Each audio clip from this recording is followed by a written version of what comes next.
अच्छा, अब प्रॉब्लम क्या है?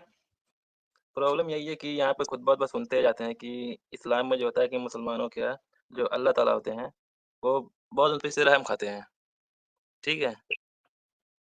हुँ, तो यहाँ पे तो देखते हैं इस वक़्त दुनिया में जितने मुसलमान हैं, हर तरफ मुसलमान इस समय परेशान हैं, उनको मारा-पीटा जा रहा है, तो उनकी कोई हुँ, किसी तरह मदद नहीं जा रही है।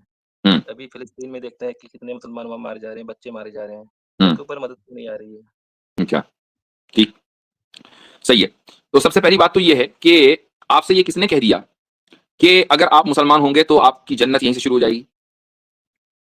नहीं, जन्नत बात ठीक है, जैसे मान लीजिए जो बड़े हैं वो गलत है, जो वहाँ बच्चे तो मारे जा रहे हैं, हुँ, आपसे ये किसने कह उनके दिया ऊपर क्या कर कि सकते हैं? अगर मुसलमान होगा तो मुसलमान के बच्चे की मौत नहीं आएगी? नहीं, मौत तो आएगी लेकिन उनके ऊपर तरस तो आना चाहिए ना, ठीक, उनको आपसे भी ये तरस किसने नहीं कह आ दिया रहा। कि अगर मुसलमान होगा तो उसके बच्चे को कत्ल नहीं किया जा सकेगा? नहीं, ये तो किसी ने नहीं कहा। फिर? जब जितने सवाल मैंने पूछे, उनमें से किसी हर एक का जवाब आप नहीं है तो किसी ने नहीं कहा। तो फिर आपने ये तसव्वुर कैसे कर लिया कि मुसलमान होने का मतलब है कि वो सबसे ज़्यादा पावरफुल होंगे दुनिया में? मुसलमान होने का मतलब ये है कि बस वही छाए हुए होंगे, वही वही होंगे। और मैं एक चीज़ और बता दूँ आपको कि वाक़ई मुसलमान होने का मतलब ये है कि उनको कोई छेड़ नहीं सकता। और मुसलमान होने का मतलब ये है कि वो दुनियावी एतबार से भी मोस्ट पावरफुल हों, यही मतलब है इसका। लेकिन पहले मुसलमान तो बने ना।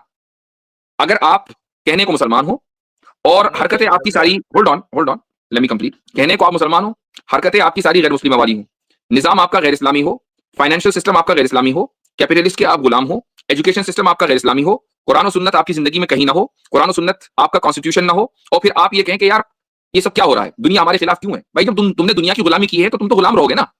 तुम दुनिया के गुलाम बने क्यों?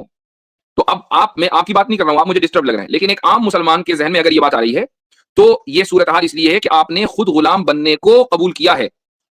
जो कौम गुलामी को ठुकरा देती है वो ये कहती है तुम्हारा एजुकेशन सिस्टम तुम्हें मुबारक, तुम्हारा फाइनेंशियल सिस्टम तुम्हें मुबारक। हम अगर अपने पैरों में चप्पल पहनकर सर्दियों में हमें चलना पड़े तो हम चलेंगे, लेकिन तुम्हारे आईएमएफ से कर्जे नहीं लेंगे, तुम्हारे एजुकेशन सिस्टम को हम फॉलो नहीं करेंगे। वो कौम खुददार है, वो खुददार कौम है और उसको गुलाम नहीं बनाया जा सकता। ठीक है, तो हमेशा ये जहन में रखना चाहिए कि सिर्फ नाम का मुसलमान होने से ये लाजिम नहीं आता कि अब सारे के सारे मुसलमानों को कोई स्पेशल खुदा की तरफ से कोई प्रोटेक्शन आ गया, शील्ड लग गई, अब उधर से मिसाइल आके गिर नहीं सकते। ये आपसे किसने कह दिया? जी, मुफ्ती साहब आपने सही कहा। हमने मुसलमान आके बहुत चीज़ सीखा है, हमने बहुत सारी बातें सीख ली है, लगभग सभी बातें सीख ली है यहाँ पे आके। अब हम मुसलमान ही हैं एक हिसाब से, ठीक है? ये जो आप ऐड करते हैं ना एक हिसाब से दो हिसाब से, इससे थोड़ा सा डाउट हमें लगता है कि भाई अभी बंदा डाउटफुल है। आप अपने नहीं, डाउट्स को नहीं दूर डाउट करें। नहीं एक है। ड होल्ड ऑन, आप ये काम करें कि मुसलमान को देखना बंद करें। ठीक है, मुसलमानों ने ओवरऑल दुनिया में इस चीज को तस्लीम कर लिया है कि हम मुसलमान सिर्फ अपनी पर्सनल लाइफ में रहना चाहते हैं, पब्लिक लाइफ में, सिविलाइजेशन में, पॉलिटिक्स में हमें मुसलमान नहीं होना। आमतौर से मुसलमान ने दुनिया में इसको एक्सेप्ट कर लिया है। तो आप मुसलमानों को ना देखें, आप देखें इस्लाम को, कुरान और सुन्नत को। कुरान को पढ़िए अगर नहीं पढ़ा, और उसके बाद देखें कि जो काम मुसलमान कर रहे हैं वो कुरान से रिलेट करता है या नहीं। कुरान के मुताबिक है तो ठीक है, जज करें। लेकिन अगर कुरान के मुताबिक नहीं, कुरान में लिखा कुछ, मुसलमान कर रहा कुछ, तो मुसलमान को ना देखें, कुरान को देखें और फिर इस्लाम में दाखिल हों।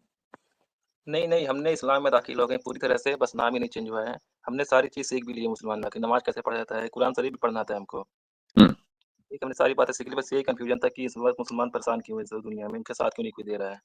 आपने आके असल में तारुफ अपना इस तरह कराया कि ये कंफ्यूजन हमारा भी जान रहा। आपने कहा मैं मुसलमान था, अब मैं एक्स मुस्लिम हूँ। नहीं, नहीं मुस्लिम ही है, मेरा बस ये कन्फ्यूज़न था, अब हम मुसलमान ही हो चुके हैं पूरी तरीके से। ठीक है, बेहतर है, चलें चलो अगर कंफ्यूजन आपका दूर हो गया, अच्छी बात है। चलें, शुक्रिया।